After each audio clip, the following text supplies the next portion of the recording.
the science of logic, the concept of negation co-arises with the concept of reality as a determinate form of determinateness or quality.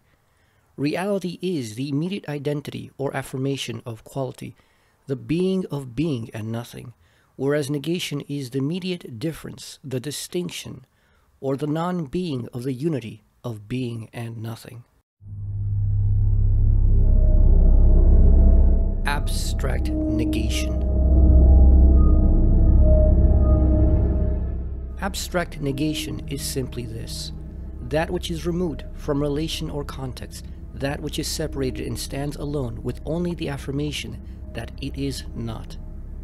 Pure abstract negation is the removal of all determinacy, all relation, all context. Abstract negation as such is the pure being or nothing which remains to us when we carry out such a thinking act and behold our result. This one-sidedness of negativity, standing alone as negation without relation, is precisely the meaning of its abstractness, its partedness as immediacy without mediation. Being is abstract negation, for it is what remains when all we leave is the product of negating activity for itself and behold it as object, that is, when we get rid of all determinateness, that is, definiteness. When we negate that which distinguishes them as different from something else, we are left only with this bare abstraction, which is the result of such extreme negation, pure, indeterminate being. When all is gone, what is there left? Nothing but the activity of negating, negativity. All that remains is on one side the pure activity of negating without that which has been negated. This pure being, which has lost all determinacy, all distinction, all detail, is no thing. All that remains in this absolute abstraction is no content and no form at all. Being and nothing are this pure negativity, recognized as object and activity. As object, being, it is abstract negation as the negativity, unrelated and present, and as activity, nothing. It is negativity as such, grasped as pure absence. Consider a flower. Abstract from your knowledge of the plant and all related to it.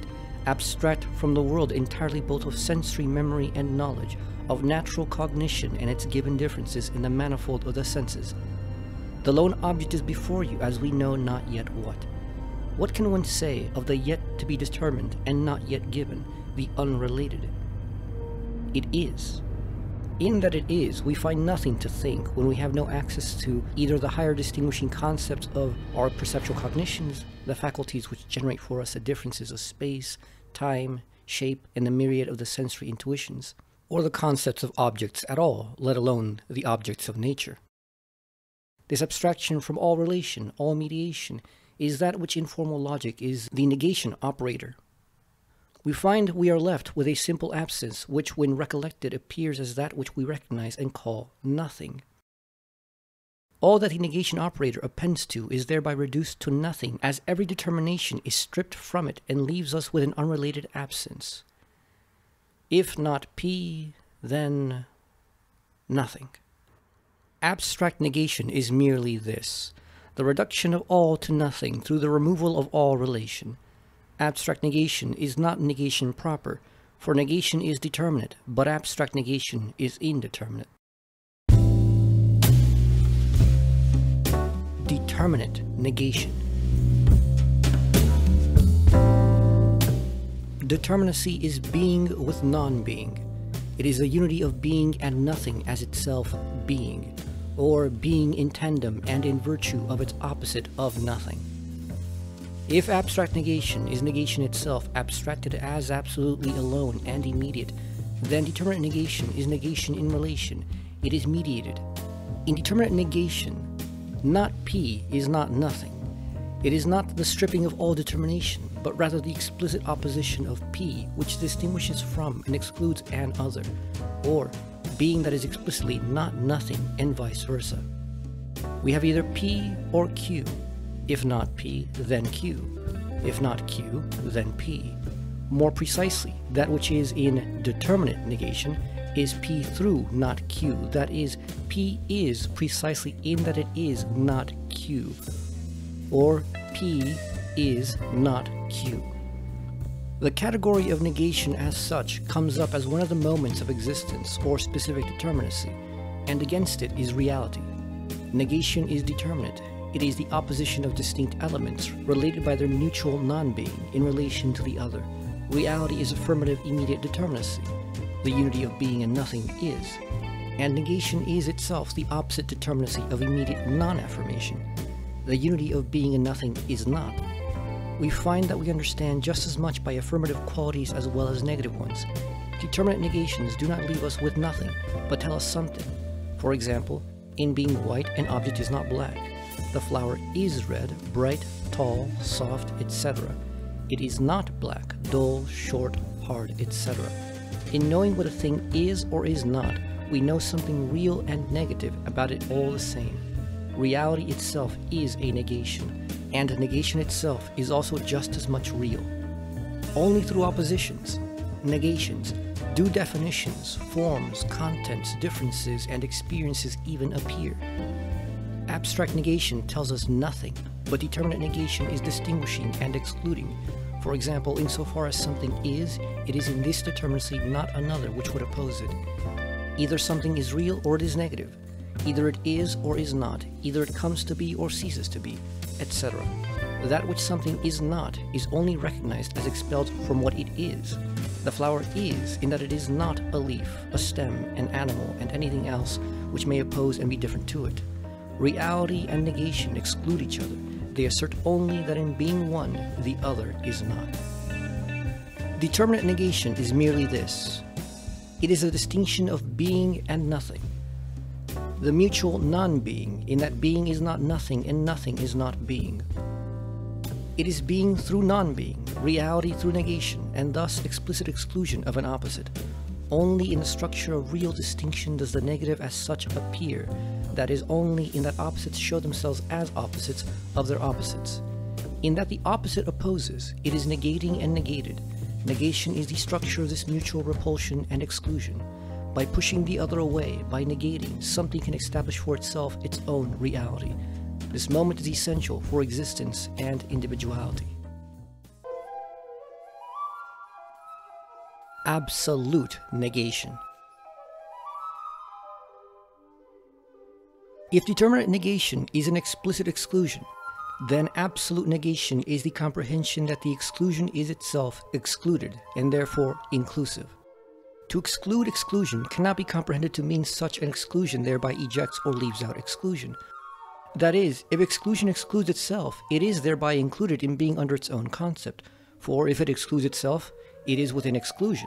Therefore it is within itself, it is inclusive. Put another way, if exclusion does exclude exclusion, then that is no longer excluding, for to exclude exclusion is to be inclusive.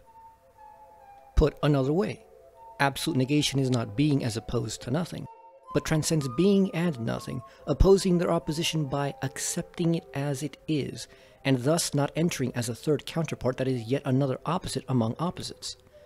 With regard to being and nothing, their absolute negation is becoming, which is one with them as their immanent process, but distinct from them as their infinite totality, while they are in their own respect only a finite moment. This is achieved through the speculation of reason, and is highly synonymous, but not identical to, sublation, insofar as absolute negation emphasizes the negative structure and dynamic. Absolute negation is likewise highly synonymous to the term negative unity, but it is also not identical. Looked upon structurally, absolute negation is negation which is itself in the structure of negation. One can see this both as negation which faces reality as another negation, and therefore negation or negation on a flat level, in which we realize through the dialectic that they are one and the same, and therefore one total process which is self-identical, and therefore the negation, the distinction, falls away. Or one can also see it from the vertical point of structure, where negation and reality are themselves distinguished. They are not each other, but in not being each other they are one as one system. Therefore the negation is yet again negated. To say what absolute negation is a difficult task, for what transpires in considering it is a cognition of pure meaning applied to itself. Analogies, metaphors, and presentational structures and representational structures do not suffice. This is not because the concept is unthinkable, but precisely because it hinges on pure thinking, and pure thinking is operative on pure meaning. As one understands that in arithmetic, a multiplied negative of a negative is a positive, that a subtractive subtraction is a sum, or in common language that an absent absence is a presence, so too, and even more radically, must one grasp the operation of thought in negation of negation, the opposite of the opposite. A deep and inescapable difficulty of presenting absolute negation is that its meaning is active at the level of the whole and not of the parts. It involves a process of being or cognition, and is developmental as opposed to a merely static distinction. Thus I have presented the three modes in which negation is found in Hegel's philosophy overall. Despite the ubiquity of negation in Hegel's terminology, one must keep in mind that these are primitive, simple concepts at the very beginning of the system. They do not play as major a role as people think. They are not as important or determinative. They are, however, simple keys, which, if understood properly, open up the rest of the system and the deeper understandings of things such as essence and the concept. If you enjoy the content you find on my channel, go ahead and subscribe. I also have a Patreon and would appreciate your donations. This has been Antonio Wolf. Thank you for listening.